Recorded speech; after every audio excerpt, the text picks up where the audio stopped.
Merci d'avoir bravé la canicule pour venir parler ensemble de démographie. J'ai une petite présentation peut-être. Donc je m'appelle Didier Barthès, je suis le porte-parole de l'association Démographie Responsable, qui est une association qui depuis 9 ans maintenant essaye de porter sur la place publique la question de nos effectifs. Nous considérons que le nombre des hommes sur la Terre de manière globale est un élément essentiel de pression anthropique et que dans le même temps c'est un élément de pression anthropique qui n'est pas tellement discuté dans la société en général et peut-être même pas énormément discuté dans les milieux écologistes. Donc il y a là un manque, il y a une question que l'on considère comme importante et on essaye de la combler. Voilà un peu le sens de notre militantisme. Par ailleurs, à titre personnel, je m'intéresse également aux questions plus générales d'écologie et je suis membre du mouvement écologiste indépendant d'Antoine Wechter. Donc, vous voyez, c'est une association, je ne l'ai pas dit au début, mais c'est aussi et d'abord une association écologiste. Nos motifs de militantisme pour cette question, c'est pas pour le plaisir de voir un chiffre plutôt qu'un autre, c'est d'abord pour essayer de réduire la pression anthropique sur la Terre. Je peux rectifier un terme, pardon. Tu as dit que c'était important. Moi je dis pas important, je dis c'est essentiel. D'accord. C'est à la base de tout. D'accord. Chipotons pas. Je vous propose donc de rappeler d'abord les données, parce qu'en matière de démographie, on peut guère évoquer les questions sans parler effectivement des chiffres. Je veux dire, si on était 5 millions sur la Terre, la question ne se poserait pas. Donc c'est bien parce que les chiffres sont à tel niveau et parce que l'évolution est aussi rapide que la question se pose. Donc on va quand même en parler un petit peu. On parlera également ensuite de pourquoi c'est important. C'est-à-dire en quoi c'est un élément de pression anthropique important.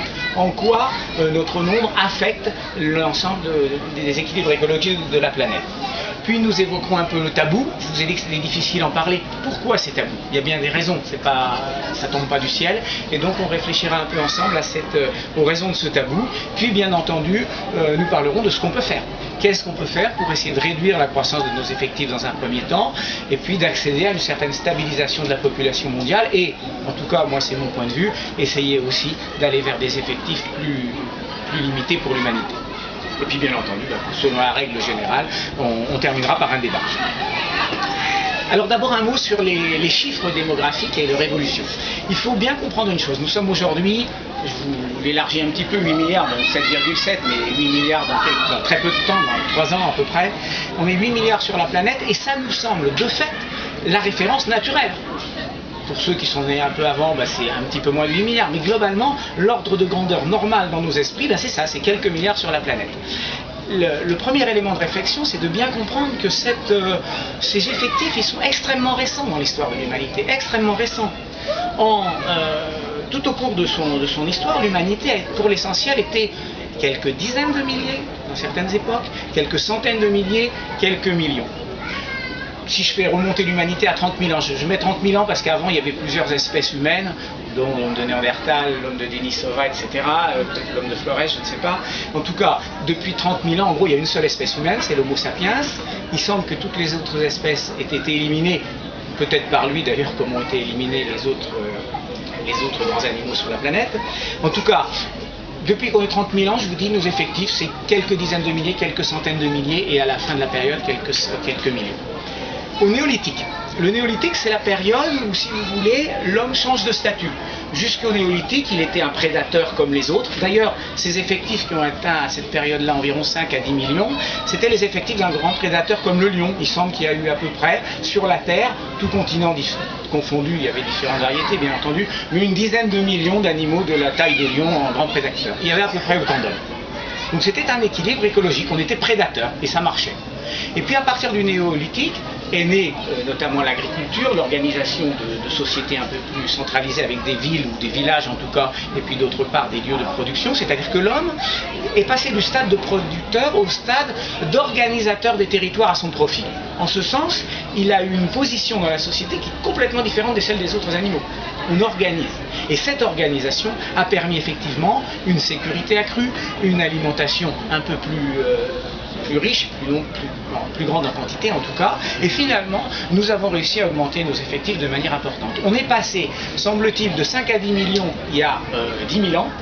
Je fais remonter le néolithique à 10 000 ans, selon les lieux il a été plus ou moins tardif. Mais en gros on est passé de 5 à 10 millions il y a 10 000 ans, c'est-à-dire une personne sur 1000 par rapport à aujourd'hui. Il faut se rendre compte de ce que c'est. Il y a 10 000 ans, ce qui n'est pas grand-chose dans l'histoire de la vie, et même dans l'histoire de notre espèce, on était 1 sur 1000 par rapport à aujourd'hui. Eh bien, on est passé, en montant doucement avec quelques crises ici et là, on est passé à 200 millions d'habitants à l'époque de Jésus-Christ. À 200 millions, c'est énorme par rapport à 10 millions, c'est rien par rapport à aujourd'hui. À l'époque de Jésus-Christ, il y avait un homme sur 40. Prenez une classe bien nombreuse déjà, il n'y en a plus qu'un. Vous voyez, on était quand même sur un autre monde. J'aime bien m'arrêter aussi à l'époque de Jésus-Christ, outre le côté symbolique, les débuts de notre ère, parce que c'est aussi l'époque qu'on associe à la fameuse phrase que vous avez entendue X fois qui dit « croissez et multipliez ». C'est un peu faux parce que cette phrase-là ne date pas de Jésus-Christ, elle date d'une période antérieure qui est la Genèse, où elle a été écrite 4 à 600 ans avant. Ce qui est intéressant de remarquer, c'est que c'est une phrase qui alimente quelque part encore notre subconscient en matière économique, en matière démographique, et en même temps, elle a été écrite dans un monde qui avait 150 millions d'habitants. Et je trouve assez représentatif de se dire au fond, on vit encore sur un allant, sur un ordre d'idées qui a été écrit, pensé, conceptualisé dans un monde qui était complètement différent, et notamment complètement différent en matière d'ordre de grandeur. Croissez et multiplier peut avoir un sens quand vous êtes 150 millions sur la Terre. Est-ce qu'il y a encore un sens quand vous êtes 8 milliards, bientôt 10 et probablement 11 à la fin du siècle? Donc ce maintien de vieilles règles, de vieilles habitudes, de vieilles représentations dans un monde qui est complètement différent, c'est à mon avis une des parties du problème.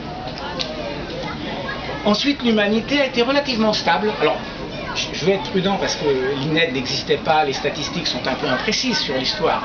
On a quelques éléments sur l'Europe, sur le reste du monde c'est plus imprécis, mais il semble que globalement, la population mondiale ait été à peu près stable entre Jésus-Christ et l'an 900. C'est pas absolument sûr, mais globalement c'est ça. On était aux alentours de 200, 250, 300 millions. À partir de l'an 900, sans doute avec une meilleure disponibilité alimentaire, on a commencé un petit peu à monter. Il y a eu aussi il faut pas que j'oublie, il y avait un petit peu aussi d'amélioration des conditions d'hygiène. De 1900 à 1500, on a connu une croissance extrêmement douce, avec un phénomène important dans l'histoire de l'humanité, la seule baisse de la population mondiale à l'occasion de la grande peste de 1300. Enfin un peu après 1300. Tous les grands événements de l'histoire, vous ne les voyez pas sur une courbe de la population mondiale. Vous ne les voyez pas. Ni la Première Guerre mondiale, ni la grippe espagnole, même ordre de grandeur, une vingtaine de millions de morts, ni même la Seconde Guerre mondiale, vous ne les voyez pas quand vous faites une courbe sur 2000 ans. La seule chose que vous voyez un tout petit peu, c'est une petite infection au moment de la grande peste. Combien de personnes sont mortes? On parle en France peut-être d'un tiers de la population, c'est énorme, dans le monde sans doute moins, mais enfin une fraction sensible quand même, il y a eu une diminution. C'est la seule fois. Puis après, une augmentation un peu plus violente de l'an 1500 à l'an 1800, où on a atteint le fameux premier milliard.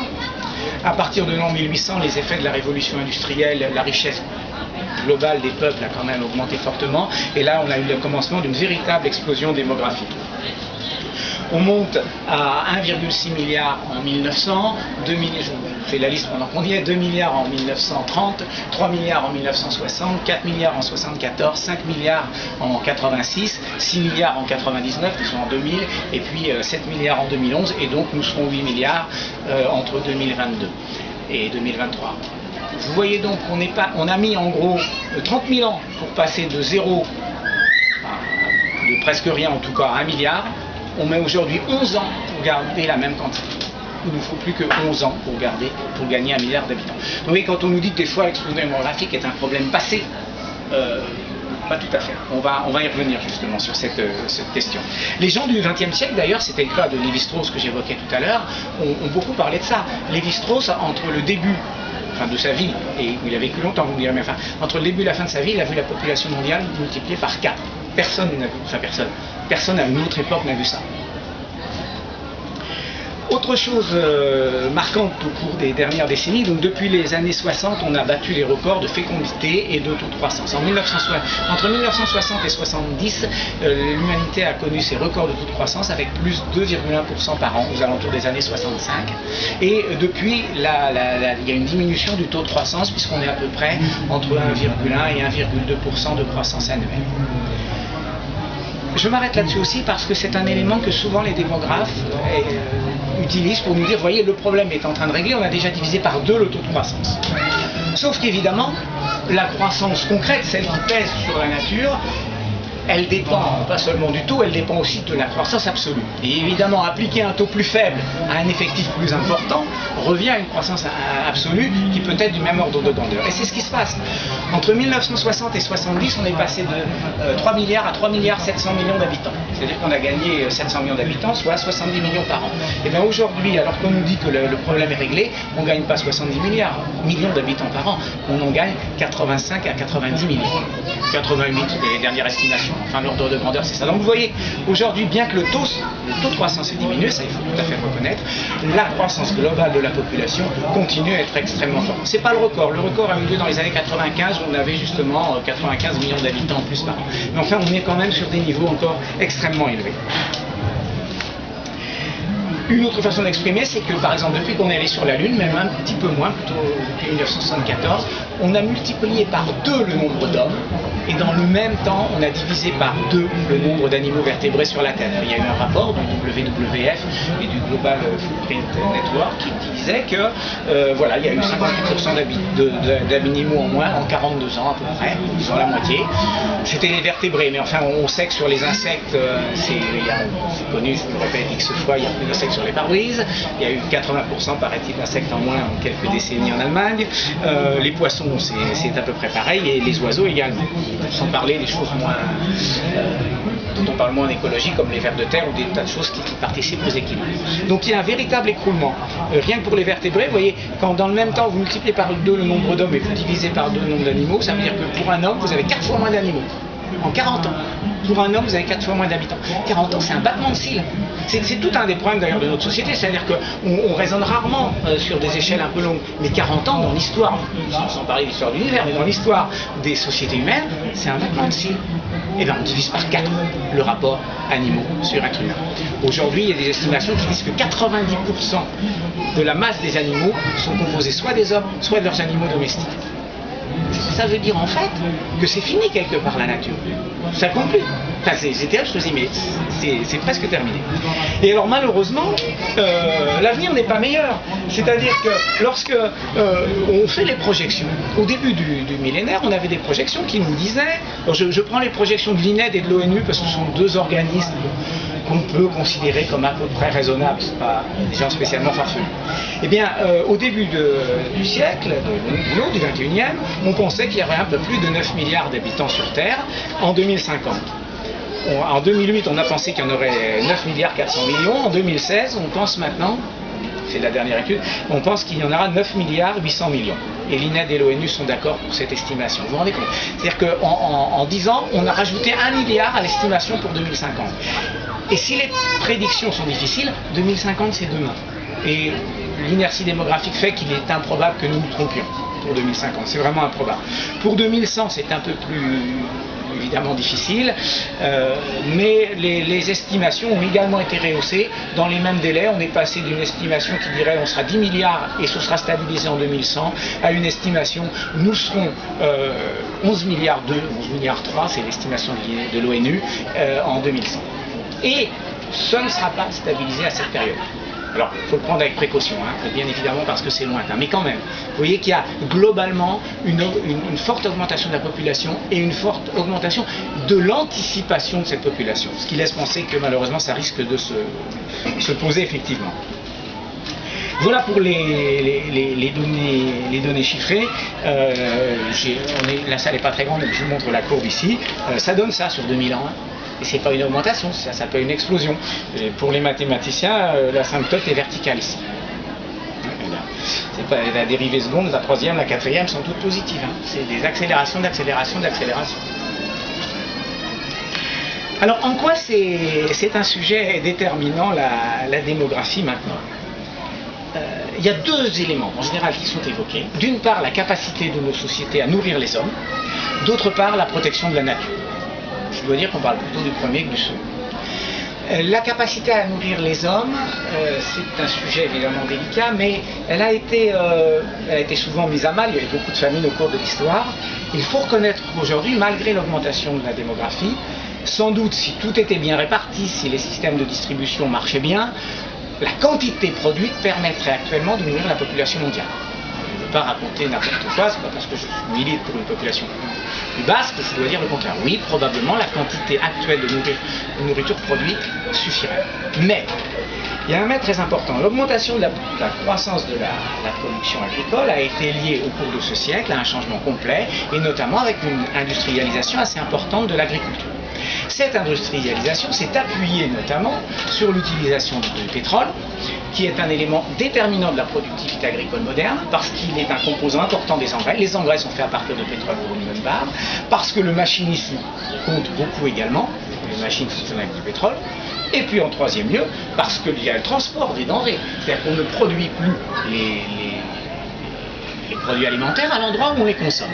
Même un des problèmes, le retour au local est un élément classique du militantisme écologiste.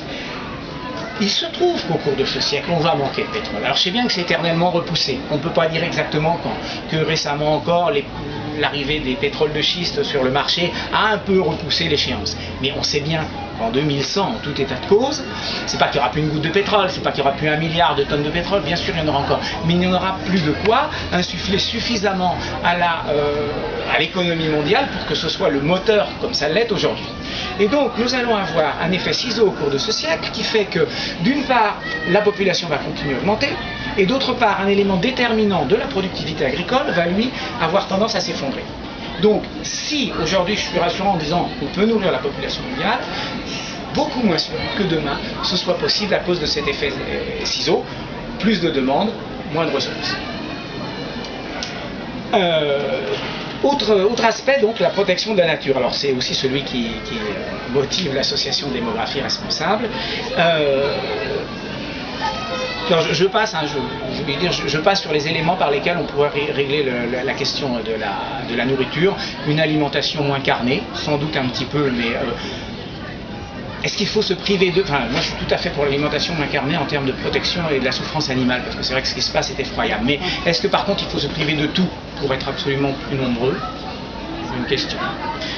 Parce que demain, après l'alimentation carnée, on nous dira bah oui, mais il y a aussi la question des voyages, il ne faut plus voyager parce que il y a aussi la question du logement. Bah non, une petite maison, vous n'aurez plus droit, il faudra tous habiter en collectif, etc. Donc attention à ne pas nous priver de tout pour être de plus en plus nombreux. Il y a aussi l'agroforesterie, l'agroécologie, tout ce qui commence par agro et qui mélange écologie, peut-être. Moi je suis assez réticent parce que pas réticent sur le principe, c'est très bien, mais sur sa capacité à le faire, je ne sais pas, parce que c'est quand même ce qu'on a fait une bonne partie de l'histoire de l'humanité. Et on n'a jamais nourri plus d'1 milliard de personnes. Donc nous verrons. Et puis les expériences modernes sont souvent faites dans de très bonnes conditions. Je ne sais pas dans quelle mesure elles sont généralisables à une population qui ne suit plus cultivée. Moi, je ne suis pas d'une famille d'agriculteurs et donc je ne sais pas cultiver. C'est le cas d'une bonne partie de la population moderne. Je reviens donc à l'histoire de protéger la nature. On peut considérer d'une certaine façon l'empreinte écologique globale de l'humanité, c'est tout naturellement la multiplication de l'empreinte de chacun, l'empreinte individuelle, par le nombre d'hommes. Enfin, c'est une tautologie mathématique. Donc, souvent, on parle du premier facteur, c'est-à-dire comment réduire notre consommation, et assez peu du second. Pourquoi j'insiste sur la question du nombre d'hommes? C'est parce que lorsqu'on regarde la structure de la population mondiale, alors je vous le fais à la louche, c'est toujours discutable, mais on peut dire qu'on est 8 milliards, donc j'arrondis, ça va en 2022, on est 8 milliards, il y a 1 milliard de personnes qui vivent comme nous bien, et qui sans doute pourraient vivre avec une consommation moindre. Vous avez 1 milliard de gens qui sont en voie d'accès à ceci, et puis vous avez 6 milliards de personnes, je ne sais pas qu'ils sont tous miséreux dans les 6 milliards, mais quand même, à qui on ne va pas sensiblement pouvoir leur dire, il va falloir que vous consommiez moins. On ne sera pas tous riches et nombreux. Voilà, donc je résume, on ne sera pas riches et nombreux. Donc peut-être que si on veut réduire les inégalités tout en protégeant la nature, permettre aux gens de ne pas massacrer les forêts tout en n'étant pas les plus pauvres possibles, eh bien le seul facteur qui reste pour agir, c'est la démographie. Autre élément important dans les facteurs de pression anthropique, c'est la consommation d'espace. Souvent, moi, quand j'anime des débats ou quand on tient des stands comme ici, on nous dit mais la question c'est uniquement notre mode de consommation. Alors bon, c'est les Américains, c'est un symbole. Mais je rappelle qu'un des pays qui a la plus belle mégafaune, c'est-à-dire les grands animaux, c'est le Canada. Le Canada, c'est un mode de vie comparable au nôtre, grosso modo, comme aux États-Unis, puis un certain nombre de pays développés. Mais j'arrive, pour une raison très simple. Il y a 3 habitants au kilomètre carré. Alors, je ne dis pas qu'il faut qu'on revienne à tous 3 habitants quel carré, mais néanmoins on voit bien qu'on peut donner beaucoup à une population sans pour autant massacrer toute la nature, à une condition, que la densité de population ne soit pas trop importante. Pardon. Question que je voulais aborder également avec vous, c'est la question du tabou. Pourquoi c'est si difficile d'en parler? En général, quand on vient à Alternativa, on a très souvent une certaine sensibilité écologiste. Et vous l'avez remarqué, il n'y a pas beaucoup d'associations, pas beaucoup de mouvements politiques qui en parlent. Le tabou est important. Le malthusianisme reste un gros mot. Des fois, quand des gens me contrarient, vous êtes malthusien. Moi, je m'en moque, le rattachement à une école ou une autre m'intéresse assez peu, mais le mot malthusien est un mot qui se veut, en tout cas, assez souvent comme une insulte. Il est quasiment unanimement partagé par beaucoup de mouvements d'idées en France, par les partis politiques, par certains mouvements écologistes, pas tous heureusement, même, je le dis parfois, par certains décroissants, pas par tous là heureusement, mais même certains mouvements décroissants, un petit peu moins dans la population générale. Quand on discute avec les gens qui passent sur un stand ou un salon, il y a beaucoup de gens qui nous disent « oui, c'est normal qu'on en parle ». Et donc vous voyez qu'il y a un hiatus, et pour moi peut-être un espoir de pouvoir imposer un peu cette idée, c'est-à-dire que s'il y a beaucoup de gens qui pensent qu'on peut en parler, mais que les mouvements organisés, les mouvements d'idées organisés n'en parlent pas, on peut peut-être convaincre les mouvements d'en parler un petit peu. En tout cas, c'est mon espoir.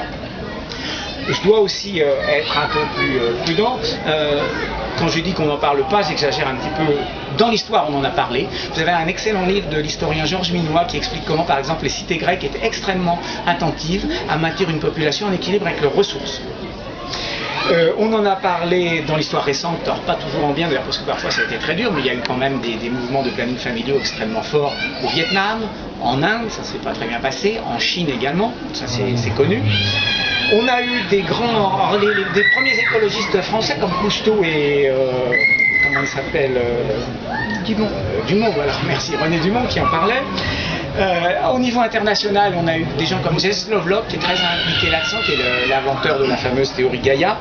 On a eu Paul Ehrlich qui a écrit La bombe P, puis on a eu le rapport Meadows également qui parlait de ça. On a eu de grands intellectuels, alors je vous citais tout à l'heure à mon dos Bergson, Einstein en a parlé. On a eu, Lévi-Strauss qui a fait, vous trouverez peut-être sur internet, une vidéo où il dit mais le grand problème de notre siècle, c'est que, alors il fait un détour, quand j'ai commencé ma carrière, on était temps, etc. C'est ça, et il le dit franchement, c'est le problème principal. On a aujourd'hui dans les mouvements écologistes pas tellement de suivi, sauf deux exceptions. Donc le mouvement écologiste indépendant d'Antoine Wechter, où effectivement la majorité des gens sont tout à fait d'accord pour apporter la question. Il y en a d'autres aussi des questions, mais celle-ci compte aussi. On a eu aussi une fois, Yves Cochet s'en est occupé, donc qui a été aussi ministre de l'Environnement, mais Yves Cochet réduit plutôt la question à la population des pays riches. Il est moins sensible, semble-t-il, à la question des pays en voie de développement. Voilà, alors les raisons de ce tabou, elles sont multiples. Je crois qu'il y a un cadre général qui est difficile à préciser, mais qui est que c'est sacré l'enfant. Évidemment, et notre droit à reproduction, il est sacré, et il l'est pour moi aussi. Moi j'ai des enfants, il l'est pour moi aussi, bien évidemment. Ça ne veut pas dire qu'on fait n'importe quoi. C'est le sentiment aussi qu'on s'attache aux droits aux plus pauvres. Leur seul droit serait de se nourrir, le seul droit serait de se reproduire. Oui, mais jusqu'à quel point, si ce droit doit conduire à demain des drames, à demain des catastrophes, est-ce qu'il ne faut pas, non pas supprimer le droit, mais en tout cas inciter peut-être à faire un petit peu moins. Au contraire d'ailleurs, en luttant contre la démographie galopante, c'est peut-être la meilleure façon de créer les conditions pour que les gens accèdent à un meilleur niveau de vie. C'est une sorte de dialectique, c'est-à-dire quand on a un meilleur niveau de vie, en général on fait moins d'enfants, mais pour avoir un meilleur niveau de vie, il faut aussi plutôt avoir une démographie plus faible. Donc il y a, si vous voulez, un risque de cercle vicieux d'un côté, plus d'enfants, plus faible niveau de vie, et un cercle qui serait vertueux, et si on fait moins d'enfants, ça nous aidera à avoir un meilleur niveau de vie qui eux-mêmes nous aidera à faire un petit peu moins d'enfants. Autre question qu'il ne faut pas hésiter à aborder aussi, aujourd'hui 90% de la population mondiale vit en Afrique. Enfin, 90%, pas vit en Afrique, 90% de la croissance de la population mondiale, veuillez m'excuser, attendue pour ce siècle, est en Afrique. 90%. Donc de fait, quand on parle de croissance démographique, on est évidemment obligé de parler d'Afrique. Et alors évidemment, certaines personnes vous disent, et vous êtes raciste, vous mettez les Africains en cause. C'est pas du tout ça, puisque justement, l'objet même, c'est de dire réduisons cette croissance démographique pour permettre aux pays qui en sont victimes d'accéder à un meilleur niveau de vie. Mais il faut savoir que dans ce militantisme, c'est une des difficultés. Il y a une autre chose qui est peut-être plus ambiguë, mais moi que j'ai parfois ressenti, c'est qu'il y a une sorte de séduction intellectuelle. Si j'arrive avec mes gros sabots et je dis c'est vraiment le problème principal, ben je serais un peu frustre, quoi. Je me dirais un problème, puis voilà. C'est pas ça, je sais bien que c'est compliqué, je sais bien qu'il y a une interpénétration des problèmes. Mais néanmoins, je considère que c'est le problème central, dans la mesure où si on ne résout pas celui-ci, alors la résolution des autres ne servira à rien. Vous pourrez trier vos déchets, tout faire en vélo, s'il n'y a plus un espace pour la nature, nous aurons échoué. Donc c'est en ce sens que je dis, c'est pas le problème le seul, c'est pas même le plus important, c'est le problème incontournable. C'est plutôt comme ça que je l'exprimerai. Si au contraire vous arrivez dès le départ en disant c'est un problème extrêmement compliqué, c'est parmi d'autres et on ne peut pas le mettre en avant, vous avez l'impression de quelqu'un de beaucoup plus subtil, de beaucoup plus complexe, de beaucoup plus ouvert. Oui, bon, c'est une forme de séduction intellectuelle. Moi, je préfère dire les choses comme je les estime. Et que peut-on faire alors concrètement pour cette question ? Alors on peut d'abord essayer, puisque je dis que c'était tabou, d'essayer de lutter contre le tabou. C'est ce que j'essaye de faire ici, en exprimant les idées aussi précisément que je le peux. Nous avons fait un certain nombre de pétitions à Démographie Responsable. Nous avons soutenu par exemple, à l'automne dernier, il y a eu 15 000 scientifiques qui ont fait un appel au monde en quelque sorte en disant mais attendez, on va vers une véritable catastrophe écologique, et ils ont préconisé, je crois qu'il y avait 15 mesures, c'est leur demandeur, et il y avait 2 de ces mesures qui étaient vraiment consacrées à la question démographique. Donc on voit que dans le milieu scientifique, il y a un certain nombre de gens qui sont prêts à tirer la sonnette d'alarme. Il est évident que notre rôle à nous, c'est aussi de relayer cet appel-là, c'est ce que nous avons fait. Il faut être bien conscient également que certains éléments de la lutte contre la démographie ne nous appartiennent pas. C'est la question du développement et la question des mentalités. Il n'y a pas de baguette magique pour dire on va tous être développés sans polluer. C'est difficile.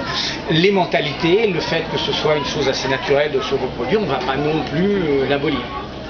Il faut bien être conscient de ça. Sur la corrélation avec le développement, effectivement, on constate toujours une certaine corrélation statistique entre augmentation du développement et baisse de la fécondité. Doit-on aller par là? Doit-on considérer que c'est la solution?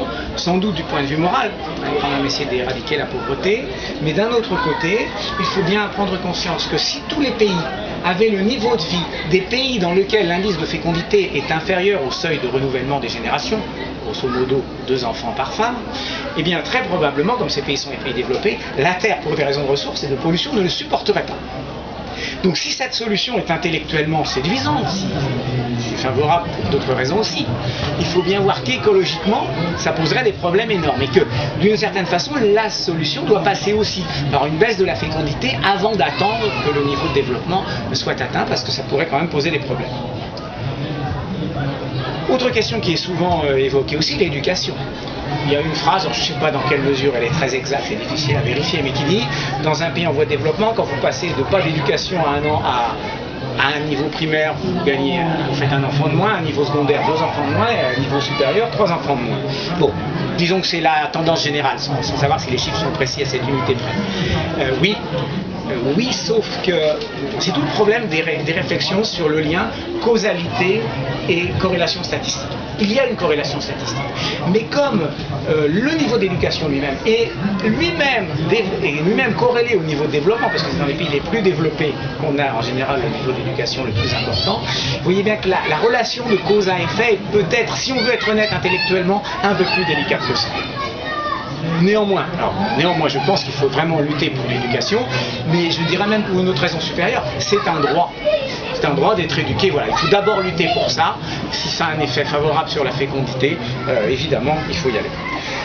Et puis, bien évidemment, il y a une autre question qui est l'accès à la contraception. Dans un certain nombre de pays en voie de développement, l'accès à la contraception reste encore assez délicat. Il reste délicat pour des raisons d'information, il reste délicat pour des raisons de mentalité, et puis il reste délicat pour des raisons financières. Chez nous, ça ne coûte plus rien. Enfin, compte tenu du niveau français, normalement, la contraception, vous pouvez l'avoir pour presque rien. Même rien. C'est pas toujours le cas. Donc là, il y a un certain nombre de choses qu'on peut peut-être faire. On dit, là aussi je suis prudent sur l'exactitude des chiffres, mais c'est la tendance générale, on dit que 30% des femmes des pays en voie de développement seraient, sur l'expression, en attente insatisfaite de contraception. Enfin bon, il y en a beaucoup. Donc on peut peut-être faire quelque chose. Nous avions soutenu à Démographie Responsable une proposition qui disait, eh bien, il faudrait que 25% de l'aide au développement soit consacrée au planning familial. C'est une chose qui est peut-être possible, qui est peut-être qu'un euro dépensé en planning familial est peut-être finalement plus efficace pour le bien-être et la richesse des gens qu'un euro dépensé dans d'autres éléments. Donc on a fait cette pétition. Alors à notre niveau, ça ne veut pas dire qu'évidemment elle sera suivie, mais je pense que c'est un élément important. Que peut-on faire d'autre après? Eh bien, ça se décrète pas. C'est vraiment pas facile du tout. Ce sont des problèmes absolument généraux, des problèmes qui touchent à quelque chose d'intime, les enfants, et donc ça se résoudra difficilement. La lenteur des choses est d'ailleurs ce qui pose problème. Je me souviens j'avais eu un échange avec quelqu'un qui est assez engagé dans les questions énergétiques, qui est Jean-Marc Jancovici. Et moi je lui avais dit, je lui avais dit d'autant plus qu'il avait écrit dans un de ses livres en disant mais si on était quelques millions sur la Terre, il n'y a pas de problème. Phrase que je citais au début. Et je lui ai dit bah oui, c'est le problème principal, d'ailleurs vous l'avez écrit, pourquoi vous militez, pourquoi vous ne rejoignez pas et pourquoi vous ne militez pas là-dessus? Il m'avait répondu mais tout simplement parce que compte tenu de l'inertie du mécanisme démographique, si vous agissez là-dessus, vous aurez des premiers résultats dans 30 ans. Alors que, compte tenu de la gravité des problèmes que j'anticipe moi, à sa place, il faut agir tout de suite sur la réduction de la consommation individuelle d'énergie parce qu'on va avoir des problèmes dans 10 ans.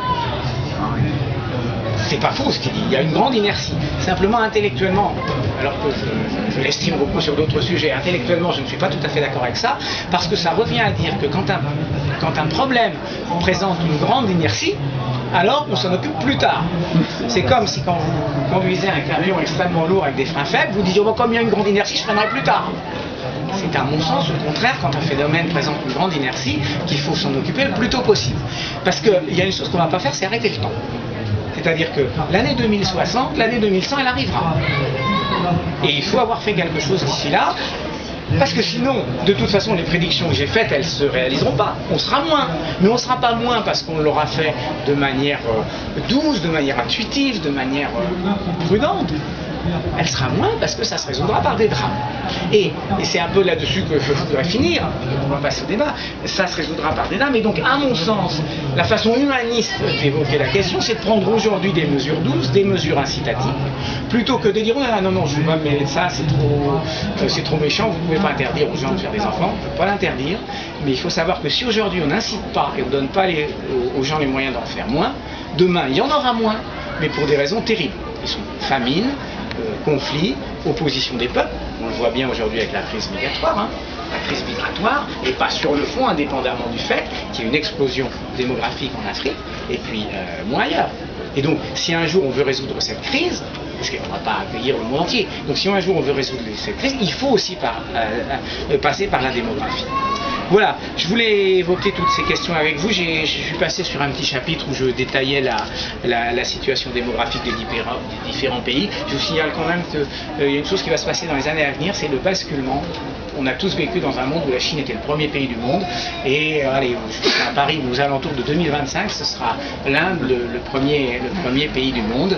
Et bien entendu, on va avoir cette explosion en Afrique avec, par exemple, le Nigeria qui est prévu à 700 millions ou 900 millions, la fourchette est large, d'habitants. Le Nigeria, par exemple, c'est à peu près le 10e de la surface des États-Unis.